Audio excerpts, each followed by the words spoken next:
High বন্ধুরা, আজ আমরা কথা বলবো কম্পিউটার ইনপুট ডিভাইস সম্পর্কে।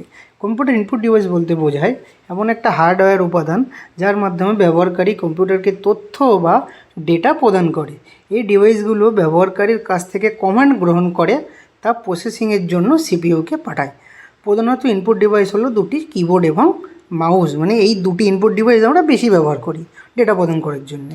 মেন রোল কী নির্দেশ প্রদান করা, ব্যবহারকারীর নির্দেশ অনুযায়ী কম্পিউটার কাজ করে, তথ্য প্রবেশ করা, ডেটা বা তথ্য সিস্টেমে বা সিপিইউতে দেওয়া, নিয়ন্ত্রণ করা। মাউস বা জয়স্টিকের মাধ্যমে কম্পিউটার বা গেম আমরা নিয়ন্ত্রণ করতে পারি। এছাড়াও আরও বিভিন্ন রকম রোল আছে, যেমন কিবোর্ডের সাহায্যে আমরা টাইপ করে নির্দেশ দিতে পারি, মাউসের সাহায্যে আমরা কার্সার পয়েন্টার নিয়ন্ত্রণ করতে পারি, স্ক্যানারের সাহায্যে কোনো ছবি বা ডকুমেন্ট আমরা ডিজিটাল রূপ দিতে পারি, মানে হার্ড কপি থেকে সফট কপিতে পরিণত করতে পারি। মাইক্রোফোনের সাহায্যে আমরা যে কোনো শব্দ বা ভয়েস ইনপুট দিতে পারি। তাছাড়াও ক্যামেরাও থাকে, ক্যামেরার সাহায্যেও আমরা ইনপুট দিতে পারি। এছাড়া জয়স্টিক আছে, জয়স্টিকের সাহায্যে আমরা গেম খেলতে পারি। টাচ স্ক্রিনের সাহায্যে আমরা আঙুল দিয়ে স্পর্শ করে যে কোনো কাজ বা যে কোনো তথ্য প্রদান করতে পারি। ওয়েব ক্যামের সাহায্যে আমরা ছবি বা ভিডিও ধারণ করে সেগুলিকে আমরা প্রদান করতে পারি।